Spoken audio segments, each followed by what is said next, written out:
Ya, selamat malam Mbak Dewi. Selamat malam, Pak. Apa kabar? Luar biasa.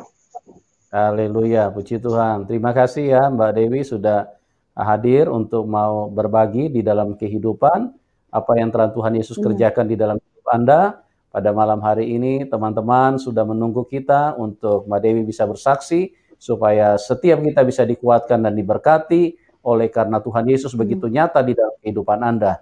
Oke, Mbak Dewi, waktu dan tempat saya serahkan kepada Mbak Dewi. Silakan Mbak Dewi. Ya. Shalom. Terima kasih kepada Pak Pendeta Yusuf Manupul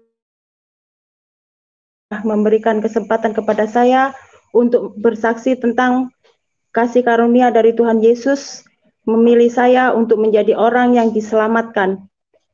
Saya bercerita dari waktu ibu saya mengandung. Beliau tidak menginginkan kehadiran saya. Di waktu dalam kandungan, saya tuh sering dikasih jamu, diobati, disiksa supaya saya tuh gugur. Tapi puji Tuhan, sampai saat ini saya lahir dengan selamat. Itu karena semua kebaikan Tuhan Yesus yang selalu ada dalam hidup saya. Singkat cerita, pada saat saya masuk TK, saya sering disiksa dengan bapak saya. Saya kadang tuh menangis. Saya nanya dengan ibu saya, apakah saya ini anak tiri, atau anak pulung, atau anak pungut.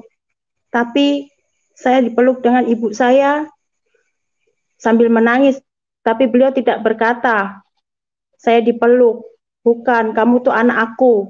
Tapi kenapa bapakku tuh selalu menyiksa aku? Aku tidak kuat, seolah-olah saya ini anak tiri. Bukan, tidak apa-apa, kamu tuh anak aku. Waktu itu saya dihajar bapak saya, hidung saya berdarah-darah. Lalu ibu saya tuh menangis, sudah Pak, sudah cukup, jangan dihajar terus anakmu nih. Sudah, kata bapak saya. Jadi waktu itu saya menangis dengan mama saya, kenapa ibu tidak menginginkan aku nih lahir di dunia, kata saya dengan kedua orang tua saya ini. Kenapa bapak saya ini sering menyiksa saya? Saya sering menangis, saya sering bertanya kepada beliau, tapi beliau tetap bilang bahwa saya adalah anak dia. Singkat cerita, waktu itu saya masuk SD sampai melanjutkan perjalanan ke kelas 6. Saya tidak mengalami kasih sayang kepada kedua orang tua saya.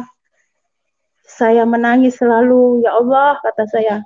Kenapa saya tidak seperti teman saya yang lain yang mendapatkan kasih sayang dari seorang ibu dan bapak? Kenapa aku nih selalu disiksa, ya Allah, kata saya sambil menangis.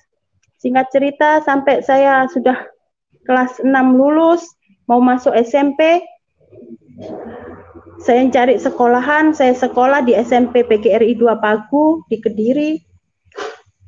Lalu setiap berangkat sekolah, orang tua saya tidak pernah mau mengantarkan saya. Akhirnya saya cari tumpangan ke sana kemari, cari orang supaya saya bisa sekolah, bisa tiba di sekolahan. Saya selalu terlambat sekolah karena saya tidak mempunyai kendaraan sendiri, karena bapak saya tidak mau saya itu sekolah. Jadi saya selalu cari tumpangan. Setiap pagi ini susah, saya sering dimarahi bu guru, saya sering disetrap waktu itu. Saya dipukul pakai penghapus. Saya sering dimarahin. Jadi kata guru saya, kenapa kamu ini sering terlambat sekolah? Apa kamu ini bangun siang? Enggak, Bu, saya ini enggak punya kendaraan. Saya ini harus cari tumpangan terus ke sana kemari, Bu. Jadi saya ini maaf, saya sering terlambat, kata saya. Waktu itu saya minta pembayaran SPP ke orang tua saya. Orang tua saya tidak memberi, padahal waktu itu orang tua saya banyak uang. Tapi beliau tidak mau ngasih saya. Akhirnya saya cari pekerjaan di rumah tetangga saya. Saya ikut seorang marinir, waktu itu gaji 15.000. Saya pakai untuk biaya saya sekolah sampai saya SMP lulus. Itu semua karena Tuhan luar biasa dalam diri saya, makanya saya ada saat ini. Singkat cerita, saya mau melanjutkan lagi ke SMK. Saya nyari sekolahan di SMK, saya keliling. Teman saya bilang, Dewi, kita daftar ke SMK Doho. Kata saya ke Mbak Wit, saya tidak punya cukup uang untuk daftar ke SMK Doho karena SMA Doho itu SMK yang bagus, kata saya. Mungkin saya akan melanjutkan ke SMK Brawijaya, kata saya. Waktu pendaftaran waktu itu 1 juta, saya pulang ke rumah, Bapak, saya sudah daftar nih Pak ke SMK Surabaya, tapi saya ini diterima. Kayak apa Pak, pendaftaran saya ini 1 juta, tapi saya tidak punya uang, kata bapak saya, padahal bapak saya itu punya uang. Nggak usah, kamu nggak usah sekolah. Ngapain kamu tuh sekolah, nanti itu juga di dapur, kata orang tua saya. Enggak Pak, aku ini pengen sekolah, kata saya. Waktu itu teman saya datang ke rumah, Wi, ayo kita melakukan pendaftaran ulang. Kita ini harus pembayaran hari ini ya, Mbak Wit sendirian aja. Saya tidak disetujui dengan kedua orang tua saya. Padahal waktu itu orang tua saya berkelimpahan duit, banyak uang, tapi tidak mau memberi. Itulah saya itu menangis. Teman saya sekolah, mendaftarkan sekolah. Waktu itu, lalu saya tuh menangis di belakang rumah. Datanglah mbah saya, Wi, kenapa kamu nih tidak sekolah? Sedangkan kamu nih harus sekolah seumur kamu nih. Iya mbah, bapak saya tidak mengasih uang pendaftaran 1 juta. Saya tidak punya uang, kata saya. Nah, kebetulan waktu itu tetangga saya, ada bapak-bapak yang mau menolong saya untuk membiayai saya sekolah. Saya disuruh ke rumah mbah saya. Kata mbah saya, nanti sore kamu kutunggu di rumah aku, kamu ketemu orang yang menyekolahkan kamu. Ya, saya siap, kata saya. Datanglah saya main ke rumah mbah itu untuk menemui bapak yang ingin menolong saya. Waktu itu saya ditanya, kenapa Dewi tidak sekolah SMK? Tidak bapak, bapak saya tidak mau ngasih uang pendaftaran. Enggak bisa, kamu harus sekolah seumuran kamu nih, kamu harus sekolah SMK supaya kamu nanti dapat pekerjaan yang enak, kata dia. Saya enggak punya uang Pak, untuk apa? Buat bayarnya, kata saya. Nah, kamu mau enggak kerja sama saya, kata bapak itu, jadi tukang setrika di rumah, masak, ngasuh anaknya. Iya, saya siap asalkan saya dikasih uang 1 juta untuk pendaftaran. Oke, kata bapak itu, saya dikasihlah uang. Besok harinya saya tuh ke sekolahan untuk melakukan pendaftaran ulang 1 juta sampai saya bisa sekolah. Tapi bapak ini tujuannya lain. Saya harus dijadikan istrinya karena istri beliau waktu itu depresi, hilang ingatan. Nyatanya bapak itu mau menginginkan saya sebagai istri dan saya diajak nikah siri. Saya tidak mau, saya melarikan diri. Saya tidak mau bapak, saya pengen sekolah. Kalau memang bapak sudah tidak mau membiayai saya lebih baik putus sekolah dan saya berhenti, kata saya. Itu sudah 2 tahun saya dikasih dengan beliau dan saya digaji dengan beliau sampai saya bisa sekolah. Akhirnya sampai kelas 2, mau naik ke kelas 3, waktu itu saya sudah tidak dipakai bapak ini dan saya tidak mau untuk nikah siri. Akhirnya bapak ini tidak mau membiayai saya lagi. Waktu kenaikan kelas 3 mau catur bulan pertama, saya ini SPP nunggak 3 bulan. Waktu itu 3 bulan bagi saya berat, biarpun SPP itu zaman dulu tuh 20.000, tapi saya tidak mampu membayarnya. Jadi singkat cerita, saya putus sekolah, dan akhirnya saya itu tidak sekolah. Teman saya bilang, sayang kamu ini, orang tuamu tidak membantu kamu. Iya, enggak apa-apa, kata saya. Ini mungkin sudah jalan dan nasib saya supaya saya tidak sekolah. Tapi waktu itu saya sering malam minggu, saya sering keluar malam dengan teman-teman saya nih. Saya pusing, saya pergi ke dukun, nyari dukun. Saya datangi dukun satu, ke dukun yang lain. Kenapa hidup saya seperti ini, kata saya.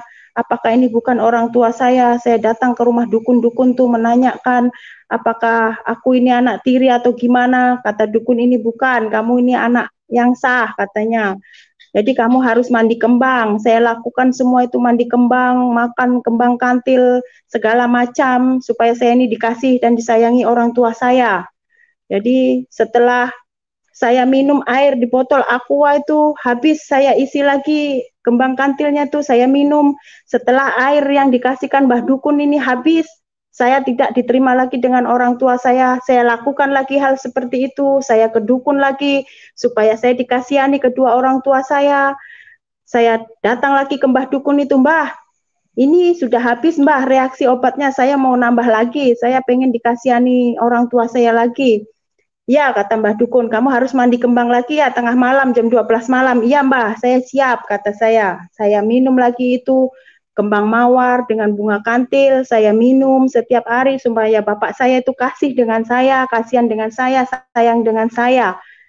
Tapi setiap obat itu habis, terus menerus saya tuh pergi ke rumah dukun. Jadi, singkat cerita, waktu itu teman saya bilang, ayo kita ke makam, katanya. Waktu itu saya datang ke Gua Selomangkleng. Saya datang di situ, saya semedi, saya bertapa di situ di Gua Selomangkleng. Saya ingin punya pegangan, kata saya pingin supaya saya itu disayang kedua orang tua saya.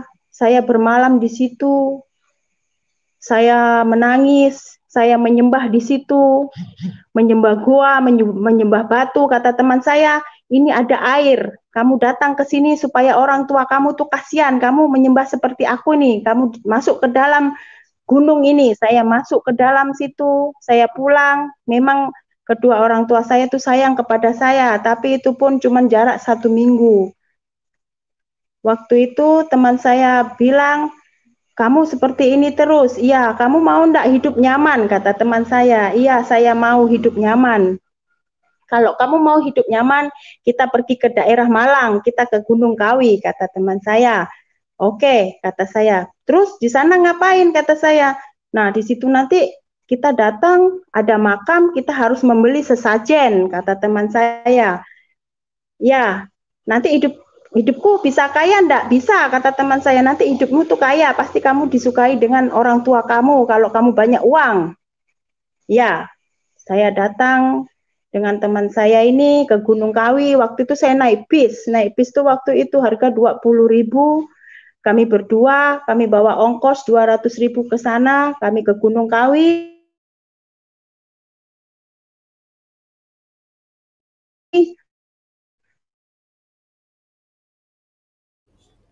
Tunggu.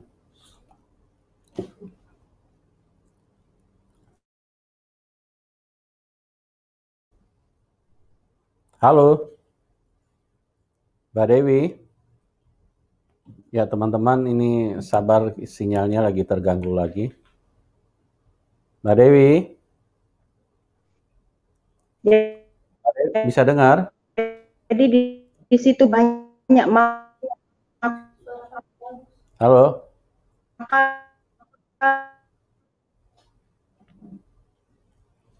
Mbak Dewi bisa dengar?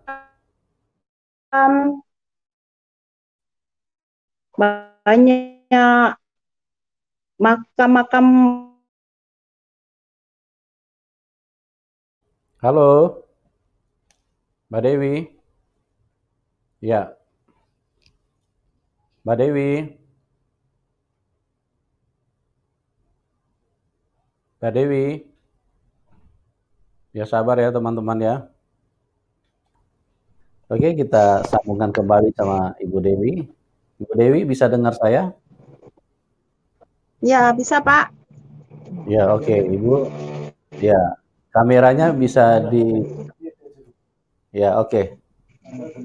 Kameranya dituruni sedikit ya, Bu. Biar simetris, biar sejajar dengan posisi Ibu. Kameranya dituruni sedikit. Oke. Diturunin. Oke. Ya, oke. Sudah, Bu, sudah. Cukup. Kelewatan. Ya, oke. Oke. Ke kanan sedikit, Ibu. Posisi duduknya ke kanan sedikit. Ibu Dewi ke kanan sedikit. Oke. Ya, udah. Silakan Bu dilanjutkan, Bu. Ya, terima kasih Pak. Maaf jaringannya jelek. Waktu itu saya ke Gunung Kawi. Ya, waktu itu saya ke Gunung Kawi, saya melakukan ritual di situ supaya saya disayangi dengan kedua orang tua saya. Saya melakukan sesajen di situ karena saya dibenci dengan kedua orang tua saya. saya melakukan ritual di Gunung Kawi selama 1 minggu. Saya tinggal di Kawi dengan para kuncennya. Saya disuruh membeli sesajen dengan harga 329. Saya melakukan tumpeng di dalam pemakaman. Waktu itu antrian panjang, saya antrian nomor 3. Dan waktu itu dapat panggilan saya suruh masuk ke makam. Di makam itu saya melakukan ritual, saya dimandiin kembang, saya disuruh minum bunga, saya minum, saya makan kemenyan, saya ditaburi balat dengan dupa. Saya lakukan semua karena saya pengen membahagiakan kedua orang tua saya. Waktu itu giliran saya tiba ritual, datang saya di makam, dibakari kepala saya dengan kemenyan, dibakari dengan dupa, dikelilingi 7 kali. Kata Pak Kuncen, kamu diam di sini, kamu bersemedi di sini, kamu tapa di sini, apa yang kamu inginkan, kamu utarakan, kamu ucapkan, kamu nanti pasti hidup berkelimpahan harta dan banyak uang. Saya lakukan itu, habis itu saya makanlah sesajen itu dengan ayam kampung, saya makan, saya bawa lagi keluar, kata Bapak Kuncen, jangan pulang dulu. Saya disuruh ngelilingi 7 kali ruangan itu, saya disuruh nyembah batu, saya sembah, saya disuruh nyembah pohon, saya sembah, itu saya melingkari 7 kali dan 7 kelilingan, supaya saya tuh dapat rezeki, dapat duit yang banyak. Waktu sudah sampai berlalu di situ 1 minggu, saya suruh pulang. Dewi, kamu harus pulang. Ya, saya pulang. Kamu bawa ini, saya dibawai kopi dari Kawi, saya dikasih bungkus warna merah dengan warna kuning, katanya harus dipaku di dalam kamar saya, supaya saya mendapat berkat yang berkelimpahan, saya mendapat rezeki yang banyak. Saya turuti dengan kuncen ini, saya tiap malam jam 12, setiap malam Jumat, saya melakukan ritual. Saya melakukan ritual di depan rumah saya membakar dupa, saya injak bumi 3 kali, saya menyebut dengan eyang yang menjaga saya di kampung saya. Singkat cerita, waktu itu saya didatangi dengan makhluk berupa kelelawar. Jadi waktu itu saya nanya dengan tetangga saya, apakah ini, kata saya, kenapa dia mengelilingi depan rumah saya? Tidak apa-apa, itu yang menolong kamu, kamu kan kemarin dari Kawi, katanya. Itu yang mau ngasih kamu rezeki. Oh iya kah? Ya. Waktu itu saya terus gelisah dan saya ketakutan setiap malam. Saya merasa dihantui dengan hantu-hantu itu, semakin hari semakin mendatangi saya gelisah tiap malam, tidak bisa tidur. Waktu itu saya nelpon ke kuncen saya, Pak, kenapa saya seperti ini? Kenapa saya merasa ketakutan? Kenapa saya, Pak? Kata saya, enggak apa-apa, nanti kalau ada seorang kakek-kakek datang, minta minum kopi, tolong kamu kasih. Itulah yang nanti akan memberikan uang sama kamu, kata Bapak Kuncen. Waktu berjalan sampai 3 bulan saya tunggu, saya tidak dapat rezeki, tidak dapat berkat, tidak dapat uang, pokoknya tidak dapat apa-apa. Kata saya, Pak, saya telepon lagi, kenapa? Saya sudah bayar mahal, tapi kenapa saya belum merasakan semua kenikmatan yang apa yang saya beli, kata saya. Gimana sih Pak Kuncen nih? Kata Pak Kuncen, sabar dulu, belum waktunya, nanti tunggu setahun, kata Kuncen. Waktu itu bapak saya memang, saya harus jadi tulang punggungnya, saya harus mencari uang buat mereka. Saya waktu itu menafkahi adik saya masih kecil, masih SD, adik saya harus sekolah. Tapi bapak saya itu memang mata duitan, saya harus kerja. Kalau bapak saya itu saya kasih uang, saya disayang. Tapi kalau saya tidak membawa uang, saya pasti dihajar terus-menerus. Waktu itu singkat cerita, ada tetangga saya bilang seperti ini, Wi, ya, kamu mau enggak datangi makam Pak Demu? Kata orang tetangga saya, Pak D yang mana? Saya kan gitu. Ada kakak bapakmu tuh meninggal, makamnya tuh luar biasa katanya. Kalau kamu mau ke situ, ke makam Pak D kamu itu, katanya, disitulah nanti kamu pasti dikasih dengan orang tuamu, karena makam Pak Demu tuh sangat sakral dan semua orang susah menderita semua ke situ, katanya. Saya minta kasih tahu di mana tempat makam Pak D saya yang meninggal. Kata saya ke tetangga saya, ayo ku antar. Di bawah pohon itu kan di makam itu ada pohon besar, pohon Kamboja, tapi paling besar, terus bentuknya itu lain daripada yang lain. Nah, Pak D saya tuh di bawah itu makamnya. Saya datangilah dengan Pak D saya ngambil tanah. Ambillah tanah Pak D kamu taburkan di depan rumah kamu. Pasti kamu nanti tuh enak hidup kamu. Iya, kata saya, pasti kamu tuh nanti senang lah orang tuamu. Kamu enggak bakal menderita, enggak bakal susah. Pokoknya kamu hidup kaya, kata tetangga saya. Saya lakukan, saya ambil tanah segenggam, saya ambil, saya bawa pulang, saya taburkan sambil saya ngomong, ya Allah, ini tanah ini kutaburkan di sini supaya Pak Deku ini ngasih rezeki, ngasih uang dengan saya, aku disayang mamaku, disayang bapakku, kata saya. Saya tabur di situ. Selang 1 minggu ada sosok besar di dalam pagar di depan rumah saya, sosok semacam genderuwo. Saya tuh takut. Kata Pak Rantu almarhum, nggak usah takut, itu tuh Pak Ade kamu yang akan menjagakan kamu, katanya. Pokoknya kamu nanti itu ditolong dengan dia, itu yang akan menyelamatkan kamu, kata Pak Ran. Jadi semakin mendekati saya itu sesosok halus. Saya takut, semakin saya menjerit. Apa ini, kata saya, Pak D, kenapa sampai ini menjadi besar? Kalau memang sampai ini Pak D saya, kata saya, tolong jagakan aku, lindungi aku kasih uang supaya bapakku tuh senang, sayang sama aku, supaya aku ini tidak menderita, tidak kere seperti ini, kata saya. Tidak susah, selalu susah. Jadi waktu itu, singkat cerita, saya sudah rusak, saya sudah frustasi, bapak, ibu saya, keluarga bapak saya tidak suka saya, membenci saya, semuanya pokoknya tidak mau nerima saya. Akhirnya saya tuh merantau ke Surabaya.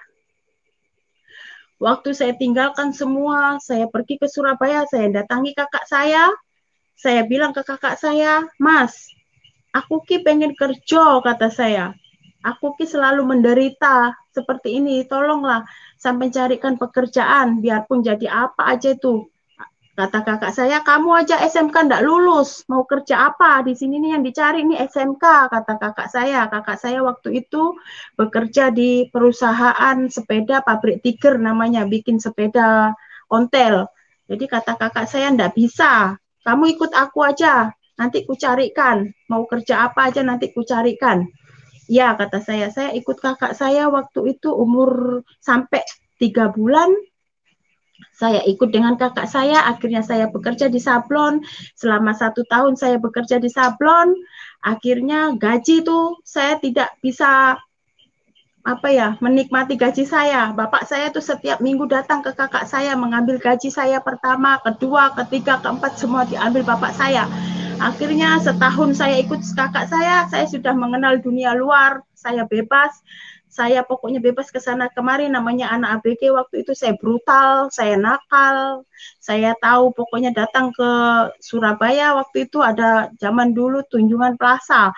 Saya masuk ke Tunjungan Plaza, saya nyari pekerjaan dengan teman saya ini, di situ adalah yang namanya biliar. Saya masuk ke biliar, saya menukan bola sodok, saya ikut jadi skorgil waktu itu, gaji saya cuma 500.000 sebulan. Belum bayar kontrakan, belum ini, belum itu, kata saya. Saya kerja di Tunjungan Plaza selama 4 tahun jadi skorgel biliar. Tapi waktu itu manajer saya suka sama saya, tapi saya menolak, saya tidak mau untuk nikah siri. Manajer saya itu mau menikahi saya karena saya tidak mau, akhirnya saya dipecat. Jadi saya tuh frustasi, saya tuh bingung mau lari kemana dengan keadaan saya seperti ini. Jadi bapak saya tuh pun setiap bulan, setiap minggu nanya ke kakak saya, kemana adikmu nih, kenapa enggak pulang, kenapa enggak ngirim uang, kata kakak saya. Jadi pokoknya saya dari kecil sampai saya ABG, saya dewasa, saya tidak mengalami kasih sayang ke dua orang tua saya. Saya selalu pergi ke dukun, saya memuji hal-hal yang menyembah berhala-berhala, saya datangi, batu-batu saya datangi. Akhirnya saya, singkat cerita, 4 tahun kerja di Tunjungan Plaza, saya pulang lagi ke rumah kakak saya. pulang ke rumah kakak saya, ikut lagi dengan kakak saya, namanya pergaulan bebas nih, kakak saya ini juga tidak mengontrol dengan saya itu merajalela pokoknya tuh, pulang malam, pulang malam, pulang malam tiap hari. Saking stresnya saya frustasi.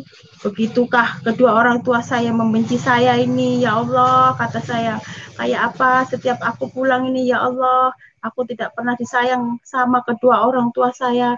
Saya tidak pernah mengalami kasih sayang dengan kedua orang tua saya.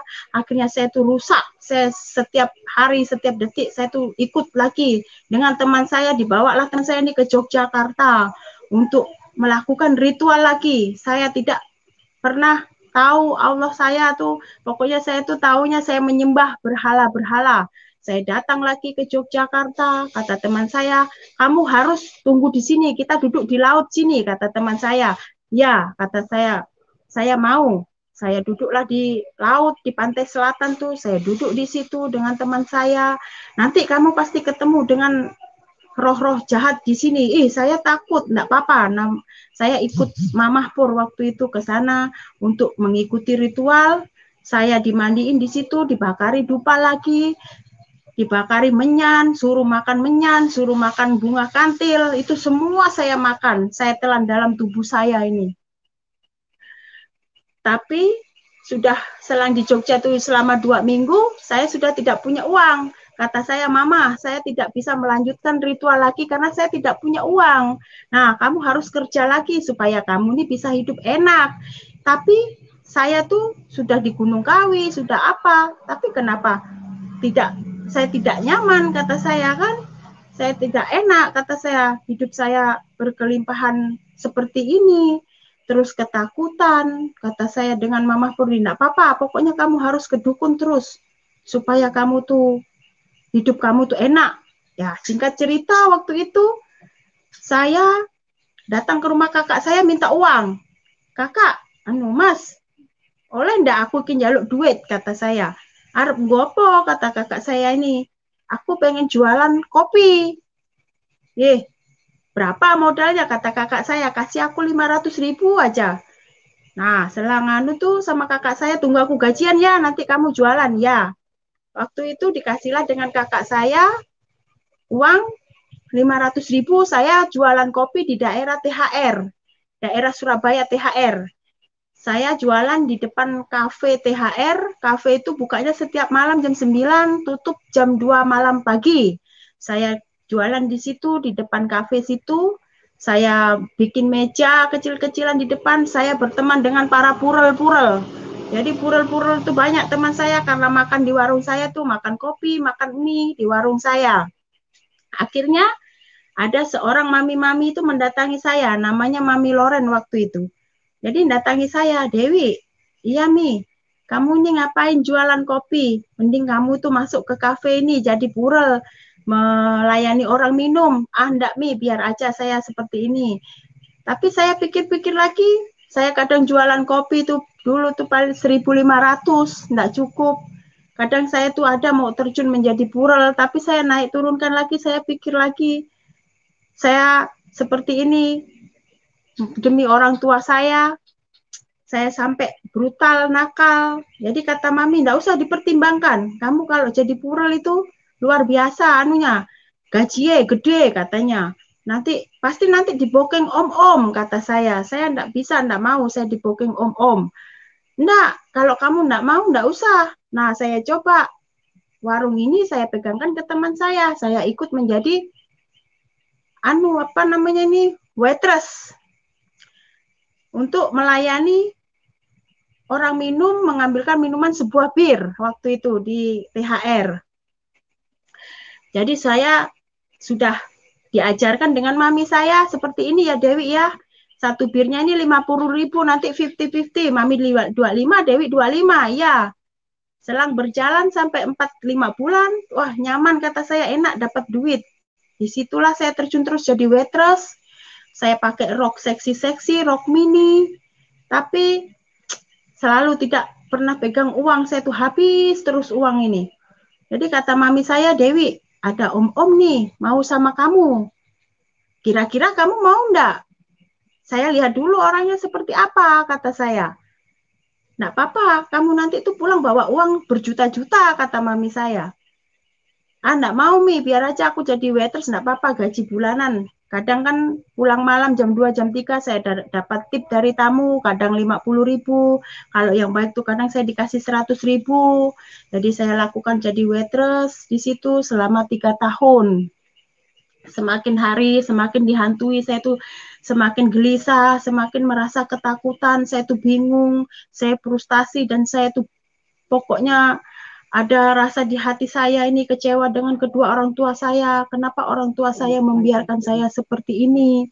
Saya dari kecil sampai SMP, SMK, saya cari uang sendiri demi menghidupi kedua orang tua saya. Jadi setiap bulan saya mengirim sebuah beras, sebuah minuman, kopi. Waktu itu bapak saya ngerokoknya kencang. Waktu itu rokok bapak saya bentul biru. Saya setiap hari, setiap pulang membelikan rokok tuh 1 slop. Di situ saya mulai disukai dengan bapak saya karena saya banyak uang.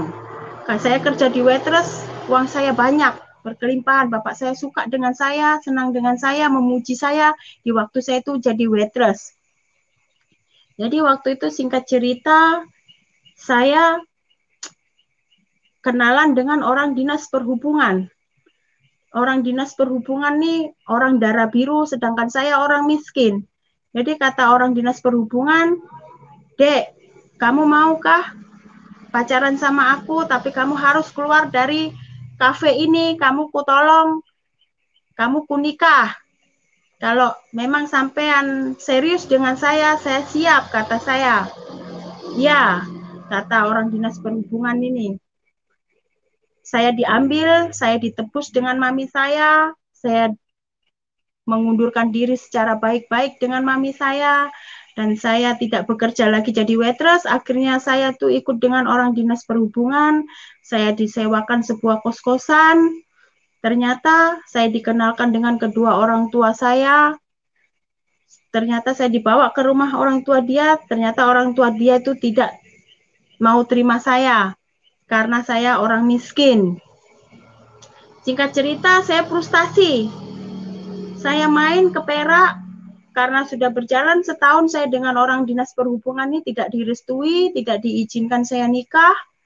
Saya lari ke Perak, melamun di tengah lautan itu sambil duduk, melamun. Saya nanya dengan seorang bapak polisi, kata saya, Pak polisi, itu ada kapal sandar, kapal itu mau tujuan kemana? Kata saya. Kata Pak polisi bilang, itu mau ke Sampit, Dek, nanti jam 11 malam, katanya. Adik emang mau kemana? Enggak, Pak, saya cuma nanya, tapi waktu itu uang saya cuma 350.000, sedangkan saya tidak bawa apa-apa di badan, cuma badu di badan dengan sandal jepit. Sandal jepit pun terus busuk. Jadi kata saya sudah frustasi, saya dibenci orang tua saya tidak pernah mendapat kasih sayang orang tua saya, aku ini harus merantau, kata saya. Nggak tahu tujuan saya ini kemana, pokoknya aku harus merantau, aku harus meninggalkan kampung ini, aku harus meninggalkan Surabaya, aku harus meninggalkan Kediri, aku harus meninggalkan kedua orang tuaku, aku harus meninggalkan keluargaku, kata saya.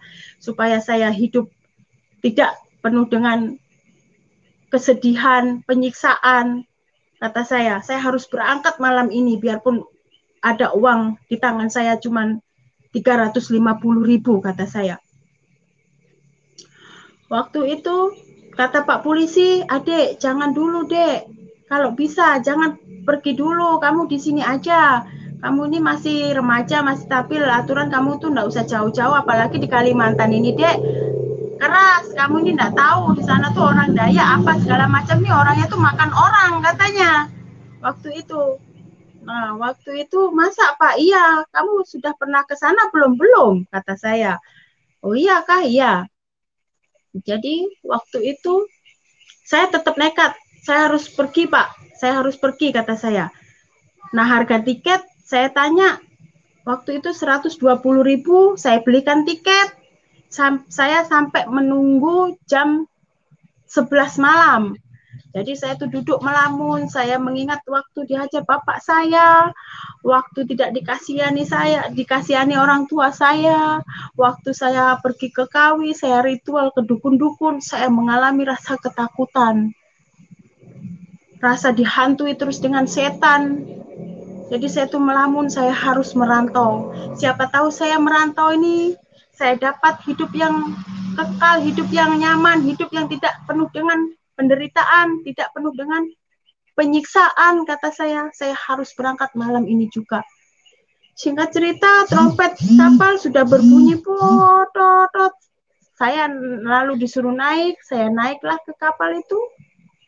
Saya menangis, ya Allah, saya ini di Kalimantan tidak ada yang saya tuju, ya Allah. Sedangkan saya dari kecil sampai saya remaja, sampai saya besar, saya tidak pernah mendapatkan kasih sayang orang tua saya, ya Allah, kata saya.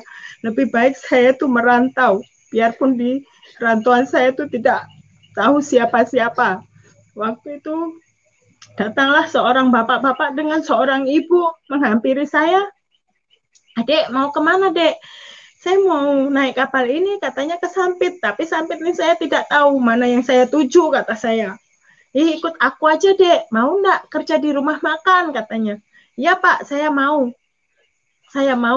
supaya saya bisa hidup di rantauan orang, supaya saya bisa makan.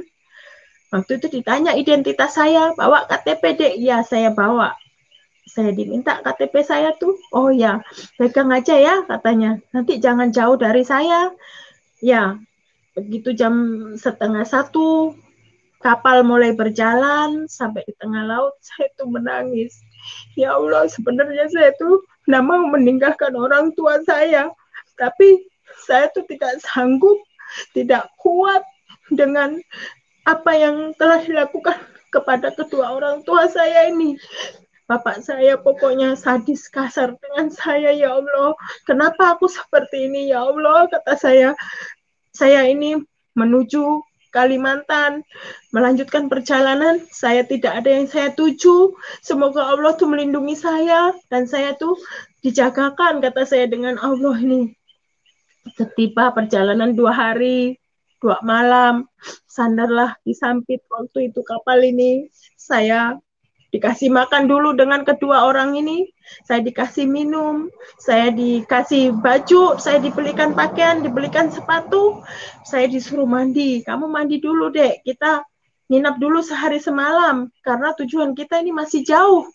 Oh iya Kak, Pak, iya. Saya masuk, saya mandi.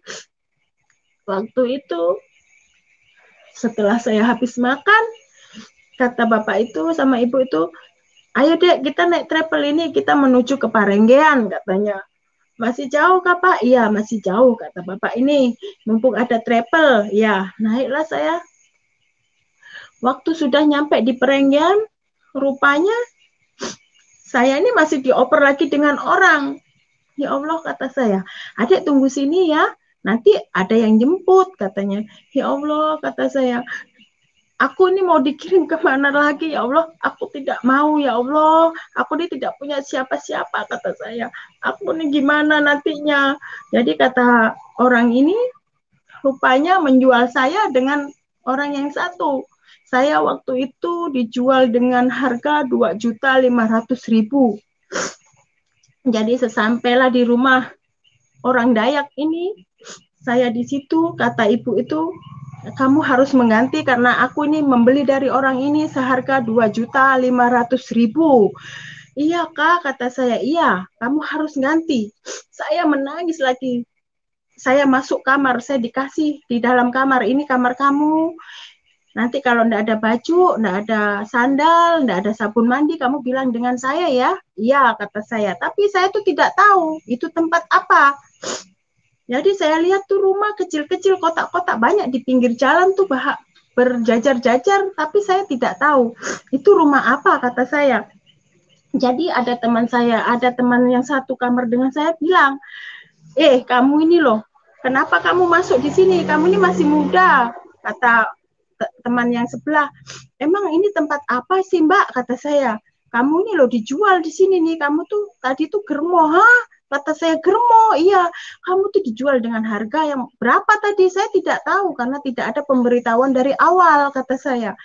Pas saya sudah waktu 1 hari, kata ibu itu saya diketuk, Adek sini dulu, duduk di sini. Sudah makan? Belum. Nah, saya diambilkan makanan dan saya dikasih minuman.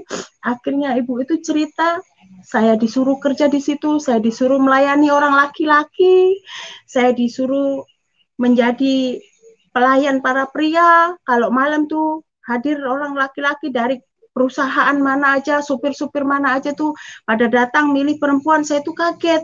Ya Allah, kata seperti ini rupanya. Berarti aku nih dijual. Iya, kamu nih dijual. Kamu malam ini harus melayani orang itu. Itu tuh banyak uangnya.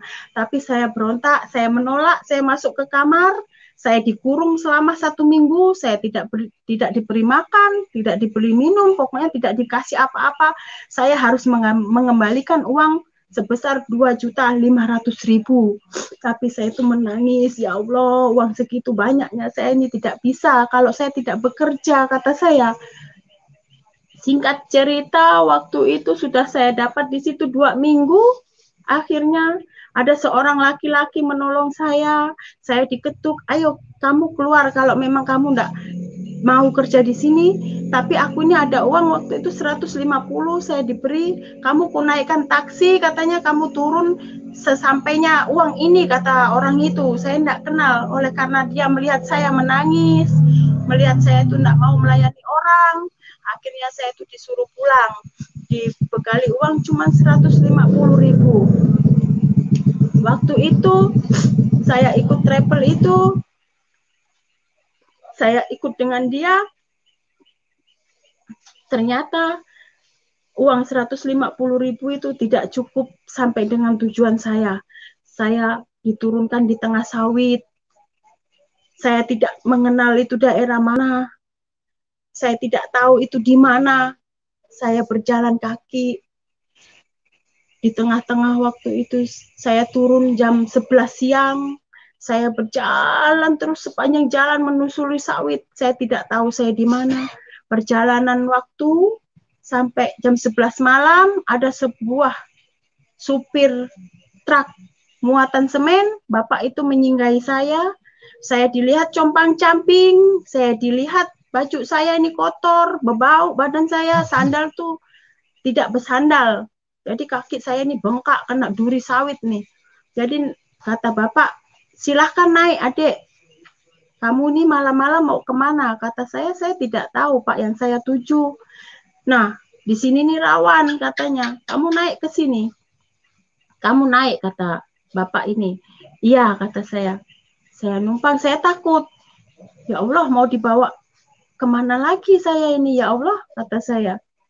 Saya ini mau dibawa kemana lagi? Jangan sampai saya ini, ya Allah, dibuang di tengah jalan, kata saya. Saya menderita, kata saya, ya Allah. Apa ini lagi menderita lagi, ya Allah, mau dibawa kemana dengan bapak ini? Kata bapak itu, jangan takut, kata bapak itu. Saya tidak akan mencelakai kamu, tapi aku mau menolong kamu. Kamu tujuanmu mau kemana? Tidak tahu. Nah, kamu pulang aja lagi ke Jawa, katanya. Saya enggak mau ke Jawa. Sedangkan saya waktu itu baru nyampe di Sampit tuh 1 minggu. Masa saya harus ke Jawa lagi? Tidak mungkin, kata saya. Udahlah Pak De, saya turunkan di mana aja. Saya mau, kata saya. Kata Pak De, ya nanti saya titip di pos satpam, kata Pak De. Di pos satpam itu kami berangkat jam 11 malam, sampai di kilometer 115 itu jam 3 subuh. Jam 3 subuh portal perusahaan ini belum dibuka. Akhirnya bapak itu mengetuk satpam dan menitipkan saya di situ. Kata Pak De, aku nitip ini ponaanku ini mau ke Jawa. Nah besok itu kan banyak mobil tangki CPO ini masuk katanya. Ya besok pasti saya titipkan, tolong ya jangan diapa-apain. Ya, siapa? Kata satpam ini kepada Pak D. Jadi saya bilang terima kasih kepada Pak D itu. Pak D itu orang Trenggalek. Jadi kata saya terima kasih ya Pak D. Ya, kamu di sini aja ya Ndok, katanya. Iya Pak D, matur suwun, kata saya. Saya dikasih uang 50.000 nih untuk jajan bekalmu besok supaya kamu bisa makan. Ya. Sambil saya nunggu di pos, sambil nunggu waktu subuh, keluarlah sebuah tangki CPO jam 5 subuh waktu itu. Disetoplah dengan Pak Satpam. Jadi kata Pak Satpam, bos, bisakah aku nih numpangkan 1 orang ini? Dia mau ke kota, kata Satpam. Oh bisa, kata supir itu. Jadi waktu itu saya disuruh naik, dengan Pak Satpam, kamu ikut dia. Enggak apa-apa Kak Pak, nanti enggak marah Kak istrinya Pak sopir ini. Enggak apa-apa, kata Pak Satpam. Orang cuma numpang ke kota, kata Pak Satpam ini. Iya. Jadi saya naiklah, masuk di tangki CPO ini. Rupanya dalam tengah perjalanan, saya tidak tahu bahwa sopir ini seorang duda. Jadi, saya ini bercanda dia nih, Mbak, kamu ini mau kemana? Nggak tahu Om, kata saya. Saya ini dari Jawa, oh mau ke Sampit ini cari kerjaan, tapi saya ini nggak ngerti kerja apa. Sedangkan di sini ini kerja sawit, saya tidak pengalaman di sawit, kata saya. Oh iya kah, kata Om yang sopir tangki ini. Iya katanya, kamu jangan terlalu loh di sini nih. Nah orangnya nih, kalau kamu tidak kenal nanti kamu bisa dijual jadi orang yang tidak benar, kata Pak sopir ini. Oh iya kah, nanti jangan-jangan sampean ini sampean punya istri lalu bilang tidak punya istri, kata saya tidak mau mengganggu rumah tangga orang, kata saya kepada Bapak sopir ini kan. Kata Pak sopir ini, oh enggak, aku duda, tapi aku nih orang Kristen, kata, apalagi orang Kristen, aku enggak mau, saya enggak mau, kata saya, aku anak dua, duda, kata beliau. Kalau kamu mau nikah sama aku, kata beliau, tapi kamu harus masuk Kristen. Enggak, saya itu menolak, pokoknya saya tidak mau menikah dengan orang Kristen, kata saya.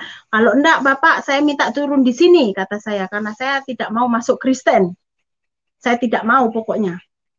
Jadi kata Pak sopir, udahlah, enggak apa-apa, oke, kalau kamu enggak mau nikah sama aku, enggak apa-apa, kamu ikut aku aja, nanti sampai sana, kita makan dulu, kita ngomong-ngomong, enggak apa-apa, kalau memang kamu enggak mau dengan agama aku, katanya. Aku pun enggak mau kalau masuk ke Islam, kata Bapak sopir ini. Akhirnya singkat cerita, nyampe lah di sebuah pabrik CPO. Saya ditaruh, dititip di rumah makan. Ibu tolong ya, ini kasih makan, kasih minum, saya mau muat dulu, kata ibu warung. Iya, tinggal aja di sini biar sama saya, kata ibu warung. Ya. Jadi kata bapak itu, kamu tunggu di sini ya dek, aku mau masuk muat ngambil minyak CPO, kamu jangan kemana-mana. Iya, kata saya. Saya pikir orang ini, baru ini saya mendapatkan kasih sayang yang luar biasa. Di sini saya merasakan kehangatan kayak seorang bapak. Jadi saya tuh menangis, ya Allah, baru ini aku tuh mendapat orang kasih sayang sama aku, pengertian sama aku. Dari kecil sampai besar, baru ini saya tuh merasakan kasih sayang yang pokoknya menyentuh di hati saya. Saya tuh mikir lagi, daripada saya tuh reo di Kalimantan, saya tidak tahu jalur mana-mana. Udahlah, enggak apa-apalah, aku masuk Kristen, kata saya. Udah aku terima aja lah lelaki ini. Kalau memang benar dia tuh duda, kata saya. Waktu itu sudah jam 12 siang, beliau datang, ayo kita melanjutkan perjalanan, kamu kubawa ke pembongkaran CPO di daerah Kala Bumi Harjo SP2, waktu itu bongkarnya. Jadi saya ikut, saya naik lagi, waktu itu beliau bawa tangki nomor 24.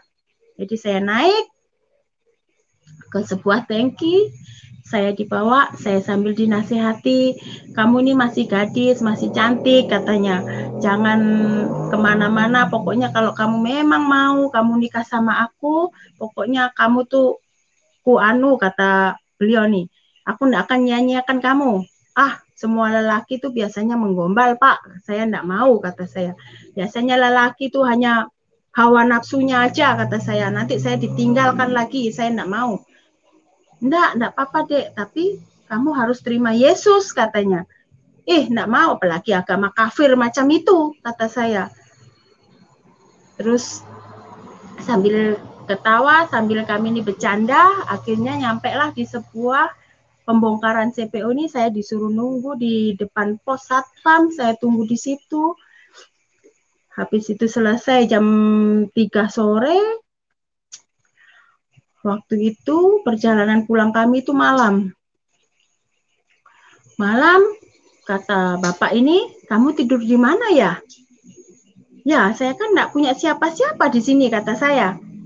Udah, kamu masuk ke mes aja ya, tapi kamu nanti nunggu di pos satpam. Soalnya mes ini tidak bisa kalau orang belum nikah nih jadi satu, kata bapak supir ini. Jadi nanti kamu kujemput. Oh iya Pak, enggak apa-apa kata saya. Jadi saya sambil mikir, enggak apa-apalah, oke, aku masuk Kristen, ngikuti orang inilah. Itu saya main-main, saya tidak 100%. Saya hanya main-main, hanya coba-coba masuk Kristen itu. Saya buat main-main lah untuk menyelamatkan diri saya, supaya saya itu tidak terjerumus ke hal-hal yang tidak saya inginkan. Saya ikut dengan beliau sampai di rumah makan Asam Baru waktu itu, turunlah Bapak ini. Ayo, katanya, kita singgah makan sambil aku ngambil uang, kata Bapak ini. Ya, saya turun makan, waktu itu naiklah lagi kami ke mobil, dikasihlah saya tuh uang sebesar 600.000 waktu itu. Saya dikasih dengan Bapak sopir ini kamu terima uang ini, kata saya. Di situ saya menangis.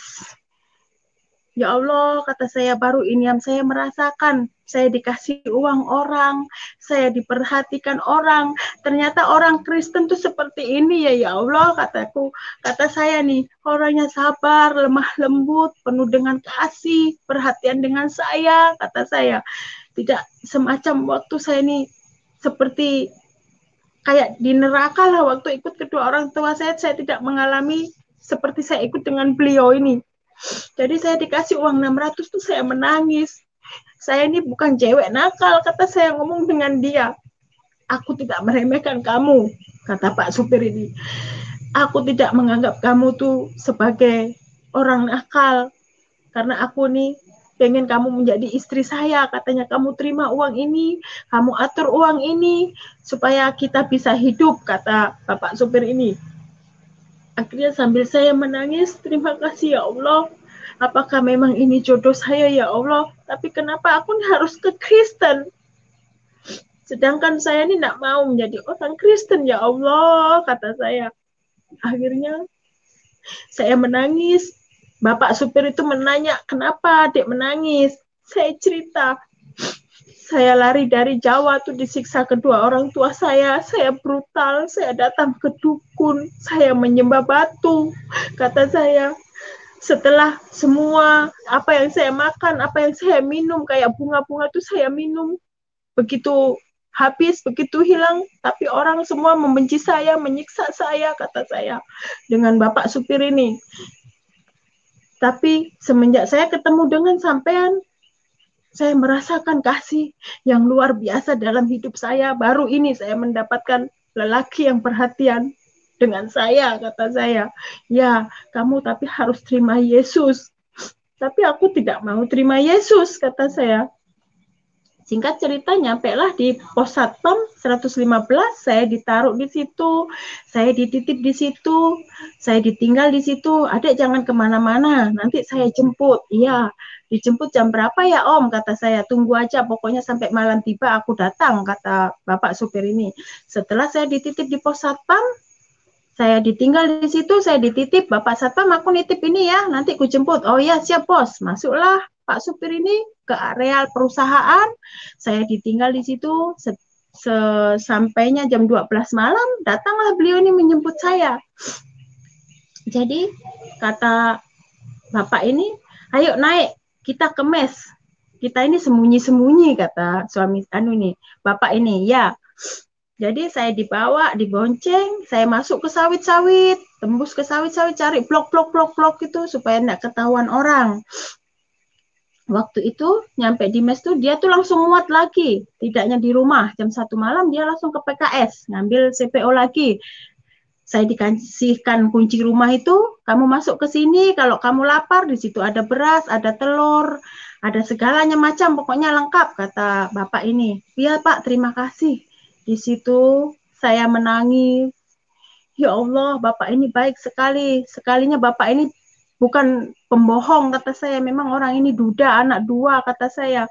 Nyatanya di mes ini tidak ada istrinya. Ya Allah, terima kasih. Kalau memang aku harus masuk Kristen, enggak apa-apa.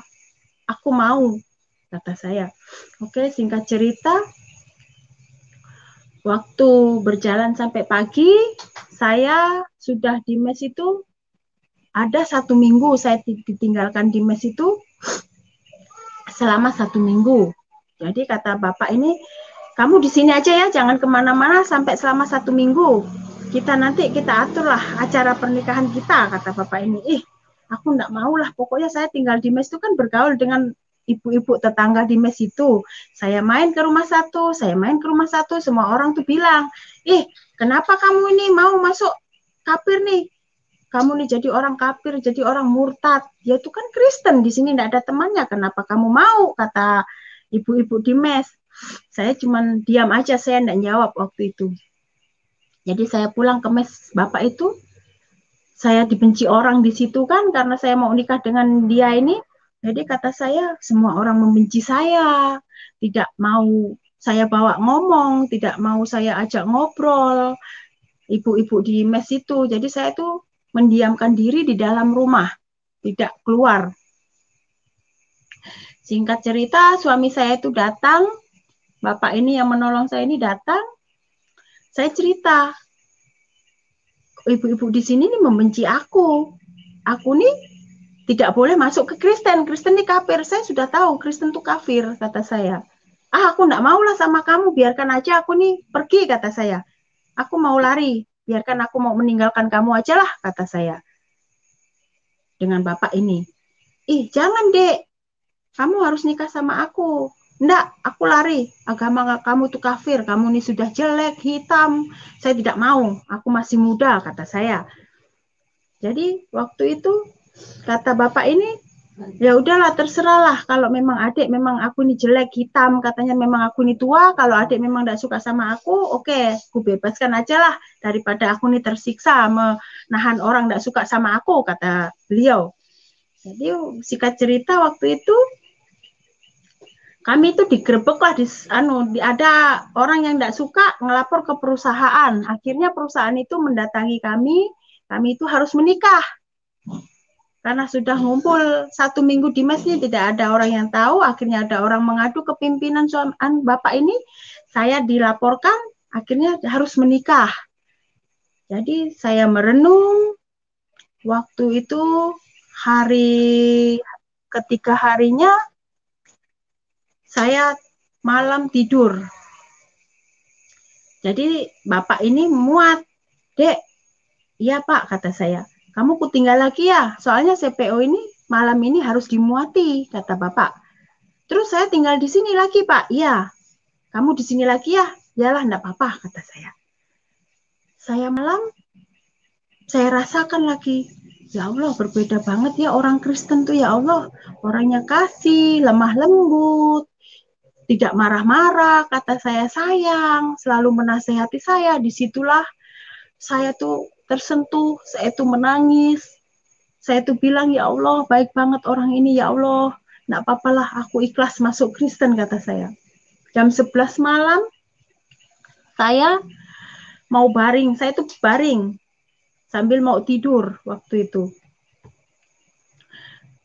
Angin datang tuh kencang di dalam kamar saya ini. Saya tidak tahu angin apakah ini. Jadi, saya tuh bingung. Rumah itu terkunci semua. Kenapa angin nih kencang di dalam ruangan saya nih, di dalam kamar nih. Datanglah tiba-tiba cahaya putih, saya tuh tidak bisa melihat sampai saya menangis. Siapa kamu? Saya kira itu waktu yang saya ritual waktu saya di Jawa itu, waktu saya kira tuh setan yang waktu saya dikawin menghantui saya nih. Datang, seluruh badan saya ini terasa dingin sekali. Datang, kepala saya dipegang, beliau bilang, ikutilah kemauan suami kamu, katanya. Datanglah di hari Minggu, kutunggu di situ kamu akan melihat aku. Woi, kata saya, setan apa ini? Enggaklah, ini setan. Kenapa setan ini datang menghantui aku terus, kata saya. Begitu membalikkan badan, dengan angin kencang lagi, saya kejar, setan apa kamu ini? Ngomong sekarang. Saya itu saya tantang waktu itu, saya tidak takut. Sini kalau berani hadapi aku, kata saya. Setan apa kamu ini? Membelakangi saya, beliau pergi, saya tuh bangun, saya kejar, saya cari.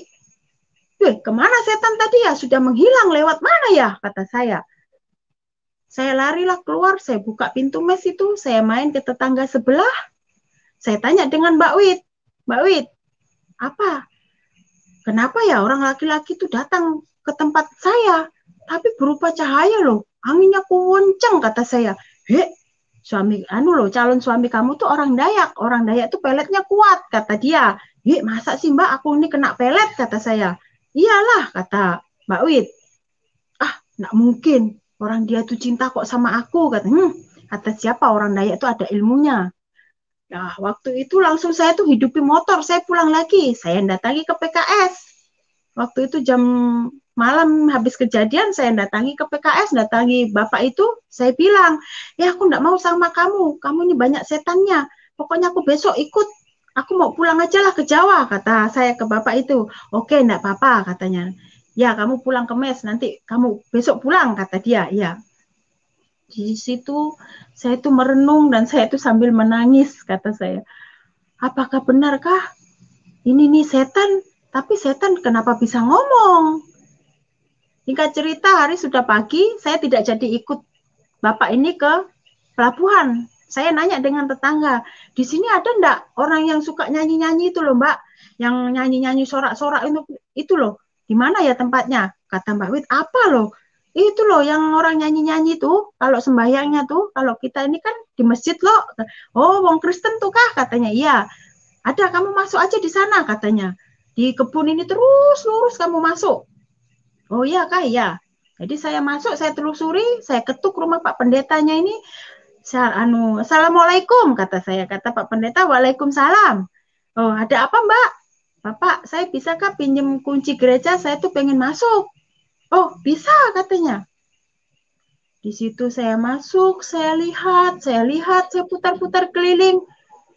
Tapi enggak mungkin lah, masa orang ini, kata saya, enggak mungkin, pasti itu setan, kata saya.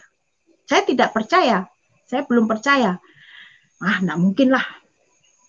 Pulanglah saya tuh, ya Pak terima kasih. Kenapa Mbak? Enggak, kata saya. Saya pulang lagi ke mes itu. Nah, waktu itu beliau datang dan selang dapat 2 minggu saya tinggal di mes, akhirnya kata beliau, kamu siap enggak nikah dengan saya? Kata beliau. Ya, saya siap, tapi saya belum menerima Yesus sepenuhnya. Ya, kalau memang kamu siap, kamu harus pulang ke rumah orang tua saya. Rumah orang tuanya di Pangkalan Bun waktu itu, orang tuanya tinggal di rumah kakak bapak ini. Jadi saya dibawalah ke rumah kakak bapak ini. Di situ saya dikenalkan dengan orang tuanya, dengan saudara-saudaranya. Lalu kakak almarhum ini bilang dengan saya, adikku ini susah, kere, katanya, Kristen lagi, apakah kamu siap menghadapi semua ini, sedangkan dia ini punya anak, apalagi agama kami ini Kristen. Kata saya, ya saya siap, tapi saya tidak mau mendengar, kalau saya nanti mati, kamu masuk Islam lagi, saya tidak terima, kata kakak saya ini, ya saya siap, saya terima, kata saya. Waktu itu saya tinggal di kota ini, kakak saya ini rajin ke gereja setiap pagi nih, calon kakak ipar saya ini setiap pagi tuh rajin lah ke gereja. Akhirnya saya tetap tidak percaya, saya tidak mau datang ke gereja. Kata kakak saya, Dek, kamu maunya di gereja apa? Katanya, saya kan enggak tahu gereja apa, kata saya. Jadi saya sudah 2 hari di rumah kakak saya menelusuri di gereja daerah Pangkalan Bun, saya menemukan sebuah gereja namanya Gereja Bukit Sion. Saya datang di situ. Hari Minggu pertama saya datang, saya ditanya dengan Bapak Pendeta, Ibu orang baru ya? Iya Pak, saya baru ini, saya masuk gereja katanya. Oh iya Kak, nah nanti kita ngobrol ya, kata Bapak ini. Ya, ya kata saya. Di situ saya ikut ibadah, rasa dingin sekali, saya menyembah memuji Tuhan, padahal saya tuh tidak bisa apa-apa, berdoa pun saya tidak bisa, apalagi menyanyi. Jadi saya tuh berdiam, toleh sana, toleh sini, melihat orang ibadah tuh, tengok sana, tengok sini, bingung. Orang semua melambaikan tangan, memuji, memuliakan Tuhan. Saya itu diam karena saya tidak tahu. Jadi waktu itu lama semakin hari saya mengenal Tuhan, saya aktif, tibalah waktu pemberkatan. Waktu itu kan saya disuruh belajar Alkitab ini sebulan karena saya ini tidak tahu kan. Sedikit-sedikit kata Bapak Pendeta, kamu harus tahu ya, kata saya. Setelah saya pemberkatan nikah, uang sepeser kami itu tidak ada di tangan. Mau pemberkatan nikah, mau acara nikah, saya tidak ada uang, calon suami saya pun tidak ada uang, jadi semua dana itu, semuanya yang mengeluarkan kakak pertama suami saya. Jadi saya sudah sah menjadi istrinya, singkat cerita saya dibawalah pulang lagi ke mes. Dan disitulah saya mulai merasakan, dan disitulah saya mulai menjadi orang Kristen. Saya diterima Tuhan Yesus, saya dan diselamatkan dengan Tuhan Yesus. Jadi berkat itu mengalir luar biasa dalam hidup saya. Saya bersyukur kepada Tuhan. Tuhan tuh memelihara saya, memberikan berkat kepada saya yang berkelimpahan dan berkecukupan waktu itu. Jadi saya tuh tetap tidak percaya. Saya sudah nikah dengan suami saya melahirkan anak saya tidak percaya. Ah, enggak, kata saya. Jadi saya hamil, melahirkan anak saya itu busuk, berbau seperti bangkai. Sudah 4 hari di rumah, tapi dia masih bertahan hidup. Jadi saya bilang, ya Allah, seperti ini anakku. Apakah ini dosa kutuk waktu dulu ya? Sering saya ke dukun, ke apa, kata saya. Tidak, karena engkau menyangkal saya, katanya. Karena engkau tidak setia. Saya itu terngiang-ngiang di telinga saya. Kamu tidak setia, katanya. Hah, masa sih, kata saya, anakku seperti ini. Jadi anak saya itu umur 4 hari, berbau busuk. Saya sangka meninggal di mes. Umur 4 hari, saya minta rujukan di perusahaan, saya tidak dikasih rujukan. Jadi anak ini harus dibawa ke kota. Jarak kota kami itu 105 km menuju ke Pangkalan Bun ini. Jadi saya numpang sebuah kendaraan busuk. Kendaraan ini tidak layak pakai, kami tumpangi, hanya satu-satunya itu mobil yang bisa kami tumpangi. Saya gendong anak saya bawa anak saya naik mobil itu. Jadi kata Pak supir ini, Mbak, saya tidak berani bawa dengan Bapak ini, apalagi bawa bayinya ini mati apa-apa gimana Mbak, ini mayat, katanya. Nggak tahu juga anak saya ini mati apa hidup, kata saya. Mbak, ini mayat, kata Bapak supir itu. Jadi kata suami saya, enggak, bukan, ini anak saya sakit, kata suami saya, kita harus bawa cepat ke rumah sakit. Iya, oke, kata Bapak, kita naik, tapi mobil saya ini keadaannya memang seperti ini. Ya, enggak apa-apa.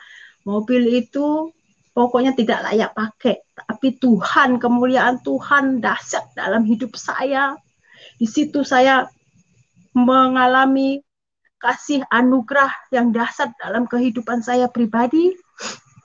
Saya bawa anak saya itu di turunan rem itu blong, tidak ada sama sekali rem.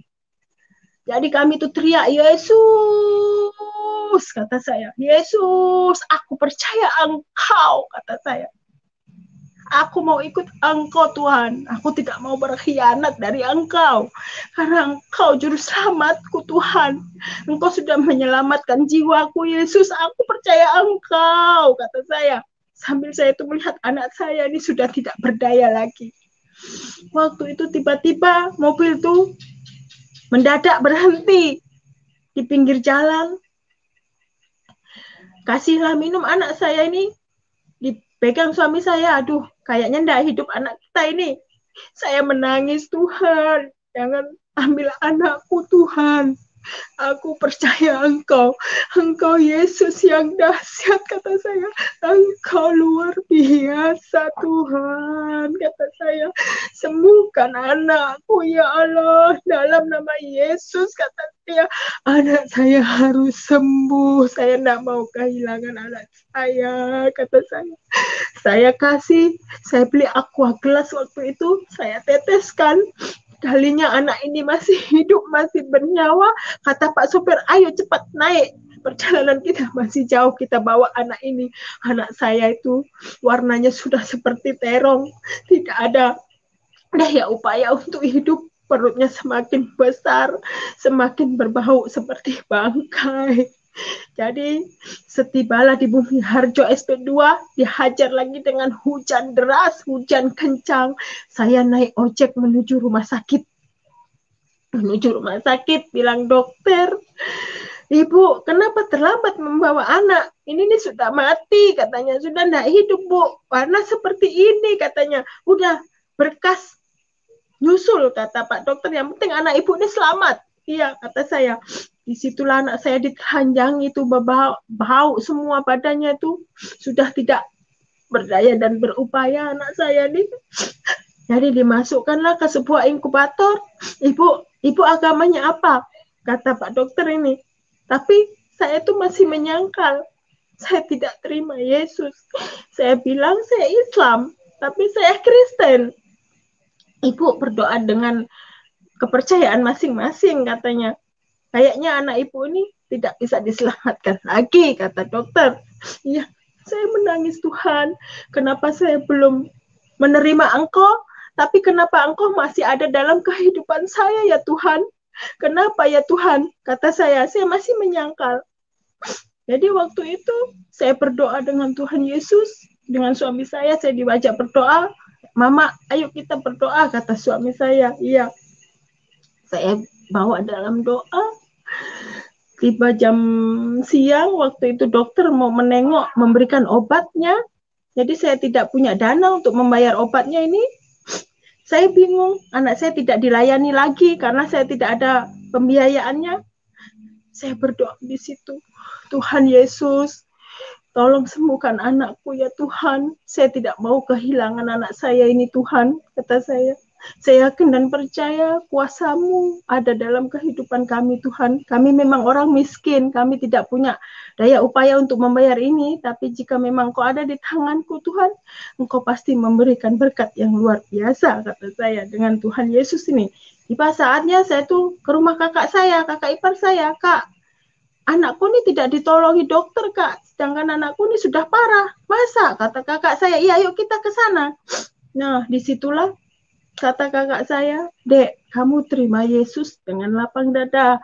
Karena tangan Yesus, campur tangan engkau tuh selalu ada dalam hidup kamu. Iya, Kak. Situ saya menangis.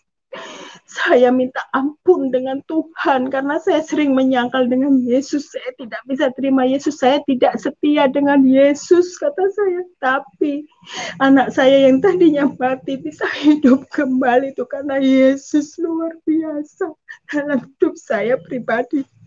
Yesus sudah dahsyat. Selang 1 minggu anak saya di inkubator, saya dipanggil dengan dokter. Anak saya pulih dan sehat, bisa dibawa pulang. Disitulah ajaib Tuhan dalam hidup saya, kepribadian saya. Yesus memang luar biasa menolong dalam kehidupan saya. Jadi selang waktu, singkat cerita, anak saya ini sudah besar. Saya tuh datang ke gereja, menangislah. Ada seorang pendeta perempuan menangis. Jadi ditanya dengan pendeta yang satu, kenapa ibu menangis? Ya, saya melihat Ibu Dewi ini banyak roh jahatnya, katanya. Terus ekonominya ini mau hancur, kata Ibu Yeni. Jadi saya tuh, iya Kak Bu, iya Ibu, kita harus menambal perahu yang bolong, kata Ibu. Karena Ibu ini akan mengalami kehancuran. Di situ saya memang kurang bersyukur waktu itu dan tidak setia. Saya tuh hanya main-main. Saya hanya main-main dan tidak percaya. Sedangkan saya sudah Kristen. Singkat cerita, saya pulang dari gereja, apa yang dikatakan Bu Yeni itu memang benar. Terjadilah semuanya itu, kami habis-habisan, harta ndak ada, semua ndak ada, semua habis pokoknya. Singkat cerita, saya hamil lagi anak kedua. Saya sampai tidak bisa makan, susah. Karena saya menyangkal terus dengan Tuhan Yesus. Jadi singkat cerita, saya hamil lagi anak saya. Waktu itu umur kandungannya 8 bulan. Saya ngandung 8 bulan. Di usianya 8 bulan ini, saya mengalami pembukaan 2. Saya bawa ke bidan. Kata bidan, Bapak tolong disiapkan ya pakaiannya, katanya popok-popoknya. Iya, kata saya. Kata suami saya, nanti saya antar Bu, perkiraan jam berapa? Kata bapak suami saya nih, nanti perkiraan jam 5:30 lahir Pak. Oh ya, ternyata sampai jam 11 malam, anak saya ini tidak mau lahir. Jadi terpaksa malam itu juga saya dirujuklah ke Imanuddin, ke rumah sakit besar lagi di Kota Pangkalan Bun. Jadi di situ langsunglah saya dirangsang, beli obat rangsang itu waktu itu 600.000. Sudah bergerak terus berdenyut, semakin sakit perut, tapi tidak ada pembukaan. Besoknya suami saya dipanggil lagi, Bapak, ibu ini belum lahiran, kita harus melakukan lagi. Iya, kasih rangsang aja lagi, kata suami saya. Iya, obat diteteskan di lidah saya, semakin mengejolak. Rasa reaksi perut saya ini semakin kencang, semakin kuat. Nah, kata bidan, lapor ke dokter, Pak, ibu ini mau melahirkan, sudah buka 8. Ya, oke, kita naikkan ke ruang bersalin. Saya dibawa ke lantai atas. Saya dibuka semua pakaian saya di situ karena saya mau melahirkan. Saya naik itu waktu itu jam 5:30 malam, kata dokter nanti jam 9 lahir, kata Pak dokter. Iya. Ditunggu dengan dokter ini sampai jam 9, jam 10. Aduh, Ibu, gimana ya, bapaknya tadi mana, katanya. Nggak tahu, Pak, saya sudah lemas. Terus anak ini tidak bisa dikasih rangsangan lagi, katanya. Anak ini harus dioperasi. Ya Tuhan, kata saya. Saya nggak punya uang waktu itu. Sepeser pun saya tidak pegang uang. Uang itu cuma 3 juta di tangan. Itu kan habis buat nebus semua obat. Jadi dipanggillah suami saya ini. Bapak, tolong Bapak beli materai besok hari ini ya ke depan. Bapak beli benang jahit katanya supaya ibu ini dioperasi. Kata suami saya, Bapak jangan dioperasi, kasih obat rangsang lagi. Tidak bisa, ibu ini sudah lemas, bayi ini sudah banyak masuk cairan, sudah banyak minum cairan ini Pak, nanti salah satu tidak terselamatkan, kata dokter. Biayanya berapa ya Pak kira-kira, kata suami saya ini nanya ke Pak dokter, karena kami ini tidak ada duit waktu itu, tidak pegang uang sama sekali, habis buat nebus obat semua 3 juta itu. Jadi kata Bapak siapkan 15 juta. Ya Tuhan Yesus, kata saya, aku ini yang kurang setia kepada Engkau, aku sering menyangkal Engkau Tuhan, apakah Engkau ini masih menolong aku, kata saya. Dalam diri saya, apa Engkau ini masih menolong aku ya Tuhan, kata saya. Aku tidak punya uang di tanganku Tuhan untuk biaya operasi. Suami saya bilang, iya saya tanda tangan. Tanda tanganlah suami saya dimasukkan ruang bersalin dan anak saya lahir. Kecil bayinya tuh, tidak terlalu besar. Terus waktu berjalan di rumah sakit, selang 1 minggu, dokter ini memanggil, Bapak, ibu ini sudah pulih, ibu ini sudah sehat, obat-obatan semua membeli karena saya tidak punya BPJS. Saya tidak mengurus BPJS waktu itu. Saya tidak ada. Jadi kata dokter, Bapak enggak pakai BPJS ya? Saya enggak punya, kata saya dengan Pak dokter. Oh, berarti biaya sendiri ya? Padahal uang enggak ada. Beli obat setiap nebus tuh bisa, tapi untuk menebus 15 juta ini saya tidak ada. Di situ saya menangis, saya bersungkur kepada Tuhan, saya berdoa memanggil Tuhan Yesus. Tuhan, apakah Engkau tuh masih ada di dalam tanganku? Apakah Engkau masih ada dalam kehidupanku ya Tuhan? Engkau tahu. Waktu itu hari Sabtu saya itu harus cabut dan harus keluar dari rumah sakit. Jadi dokter itu nanya, Ibu, bapaknya mana? Bapaknya masih cari uang, Dok, kata saya. Ya, saya tunggu sampai jam 6 sore ya Bu, kalau tidak ada ya terpaksa bayi ini tidak bisa dikeluarkan, tidak boleh dibawa pulang katanya, karena Ibu belum membiayai sebesar 15 juta. Iya kata saya berdoa, saya tidak setia kepada Engkau Tuhan, apakah Engkau masih mau menolong aku ini Tuhan, karena aku masih menyangkal Engkau, aku tidak menerima Engkau Yesus, kata saya. Memang aku Kristen tapi aku ini masih menolak, apakah Engkau ini masih ada, kata saya, untuk memberi kami uang berkat 15 juta, kata saya. Di situ saya menangis. Minggu pagi saya dipanggil ke ruangan atas dengan seorang ibu. Saya ini nyari suami saya, harus pelunasan hari itu harus pelunasan. Datanglah seorang ibu-ibu ini, katanya, kamu jangan takut, kamu enggak usah khawatir, kamu akan bisa pulang, kamu akan bebas dari biaya 15 juta, kata seorang ibu ini. Saya tidak kenal, saudara, ibu ini orang mana, saya tidak tahu. Akhirnya saya nyari suami saya lari, karena saya bangga, Yesus masih ada dalam diri saya. Tuhan, terima kasih. Terima kasih Yesus, kata saya. Engkau memang dahsyat, kata saya. Saya lari, saya nyari suami saya. Saya bilang, Bapak, kamu harus naik ke lantai atas. Kamu harus tanda tangan. Dan aku hari ini bisa pulang, kata saya. Kami datangi ke situ. Ada seorang ibu membiayai kami, membiayai saya dengan anak saya. Dengan biaya 15 juta itu, saya tidak tahu orang mana yang memberikan berkat kepada saya. Jadi waktu itu ditandatangani suami saya dengan biaya 15 juta cash di depan mata saya. Itu uang berkat dari mana saya tidak tahu. Akhirnya suami saya itu cerita, ibu yang nolong tuh rupanya orang Bugis, tapi kami tidak pernah mengenal dia, tidak pernah bertemu dengan beliau. Jadi disitulah merasa kasih Tuhan luar biasa dalam hidup saya, karena saya tidak setia, tapi Tuhan Yesus masih memberikan berkat, memberikan rezeki yang banyak dalam hidup saya. 15 juta itu banyak, saudara, tidak sedikit. Saya aja tidak mampu. Tapi karena Yesus yang dahsyat, saya bisa mengeluarkan anak saya dari ruangan rumah sakit dengan saya. Jadi saya tuh merasa bersyukur kepada Tuhan Yesus yang sangat dahsyat yang saya alami tuh. Akhirnya saya setiap minggu saya tuh berserah terus kepada Tuhan. Saya berserah penuh kepada Tuhan.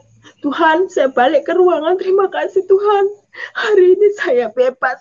Saya bisa membawa anak saya pulang, kata saya. Waktu itu saya gendong bayi saya pulang ke rumah, sampai tengah perjalanan rumah sakit, saya ditahan lagi dengan orang, ibu belum membayar pelunasan 15 juta, kata saya, sudah Bu, sudah beres semua. Kan kemarin tuh belum, sudah Bu. Diteleponlah Pak Dokter nih lewat telepon di Satpam. Iya katanya, ibu ini sudah bebas, sudah ada yang membayari, sudah ada yang melunaskan katanya. Oh iya Kak Pak, ya. Jadi saya dilepas di situ. Saya merasakan memang Yesus tuh luar biasa dan sangat dahsyat. Singkat cerita, anak saya yang kedua ini sudah besar, sudah menginjak mau TK, tapi saya tuh tetap bersyukur kepada Tuhan. Biarpun yang saya alami, suami saya tidak ada pekerjaan, suami saya posisi sudah tidak ada kerjaan, apalagi musim COVID seperti ini, tapi saya bersyukur kepada Tuhan Yesus, saya masih dipelihara, saya masih diberikan napas kehidupan, saya masih dikasihkan berkat yang luar biasa, meskipun saya hanya seorang ibu yang bekerja mencukupi anak saya, mencukupi suami saya, mencukupi kebutuhan hari-hari saya, dengan gaji saya sehari 80.000, saudara, saya bekerja di warung makan, tapi saya merasa bersyukur. Saya merasa tercukupi dengan gaji itu, walaupun gaji 80.000 sampai saat ini, saudara. Itu semua karena kemuliaan Tuhan, karena kebesaran Tuhan Yesus yang masih melihara saya saat ini. Bayangkan, gaji 80.000 itu cukup di mana, tapi saya semua itu menerima dan ikhlas menerima berkat itu. Tapi saya tidak kekurangan, saudara. Saya cukup untuk menghidupi keluarga saya. Di situ saya sekarang saya tidak mau meninggalkan Yesus. Saya setiap minggu saya minta libur dengan warung makan itu. Ibu, saya kalau hari Minggu boleh enggak saya izin untuk ibadah? Iya, enggak apa-apa Mak Kevin katanya. Jadi saya setiap hari Minggu saya libur di warung makan ini. Saya mementingkan Tuhan. Saya selalu datang ibadah di rumah Tuhan. Tuhan tuh memang luar biasa. Tuhan itu dahsyat bagi saya pribadi. Dengan gaji 80, saya bisa semuanya mencukupi. Waktu itu anak saya sekolah kan online, harus pakai HP. Mama harus beli HP, Mama, ya nak sabar ya, gaji Mama tuh cuma sekian, anakku harus sabar. Iya, kata. Waktu jalan 1 minggu, gurunya datangi saya ke warung makan tempat saya bekerja. Ibu, hari Senin ini anaknya ujian loh, harus ada HP. Iya, saya cuma mengelus dada. Tuhan, jika Engkau menyertai saya, Tuhan, tolong cukupkan uang saya ini untuk membeli HP anak saya, kata saya. Dengan Tuhan Yesusnya saya berserah dan berseru. Kalau mengandalkan manusia itu kan tidak ada apa-apanya. Saya berserah kepada Tuhan, mengeluh kepada Tuhan. Tuhan, saya tidak punya uang, anak saya Senin ini harus ulangan. Di situ saya menangis, saya bersujud kepada Tuhan Yesus. Saya minta cukupkan uang saya untuk membelikan sebuah HP anak saya. Tuhan selalu menjawab saya. Akhirnya hari Minggu malam saya bisa membelikan sebuah HP anak saya. Dan anak saya hari Senin besoknya bisa mengikuti ujian dan bisa mengikuti ulangan di sekolahannya. Disitulah Tuhan memang dahsyat. Tuhan luar biasa dalam kehidupan saya pribadi. Saya tuh merasakan semuanya kasih Yesus masih mengalir dalam hidup saya. Saya sampai, Tuhan, gaji 80 ini cukup di mana? Beli HP yang harga segitu saya tidak mampu. Apalagi suami saya tidak ada kerja, Tuhan. Tapi aku yakin dan percaya, Tuhan kau pasti cukupkan, kata saya dengan Tuhan Yesus. Akhirnya Tuhan beri berkat. Saya berangkat ke pasar. Saya suruh anak saya memilih HP, dan yang dipilih itu HP yang saat ini saya pakai. Waktu itu harga 1.900.000. Saya belikan anak saya. Akhirnya anak saya sekolah. Sampai saat ini saya bisa bertahan hidup, saya bisa mencukupi kebutuhan hari-hari saya dengan gaji saya 80.000. Saya bersyukur sekali dengan Tuhan Yesus yang luar biasa dalam hidup saya. Saya tidak kekurangan suatu apapun. Meski saya harus menjadi tulang punggung, saya tidak mau bersungut-sungut meskipun suami tidak ada kerjaan, tapi saya tetap yakin dan percaya Tuhan akan sediakan berkat bagi saya di depan saya, apa yang saya pergumulkan. Semoga Tuhan semakin hari memberkati saya dan memberikan saya kesehatan dan kekuatan, karena Tuhan Yesus luar biasa. Apa yang tidak saya bisa membeli, membayar, tapi semua Tuhan cukupkan dalam hidup saya pribadi. Terima kasih, saya sudah bersaksi. Saya kembalikan kepada Pak Yusuf.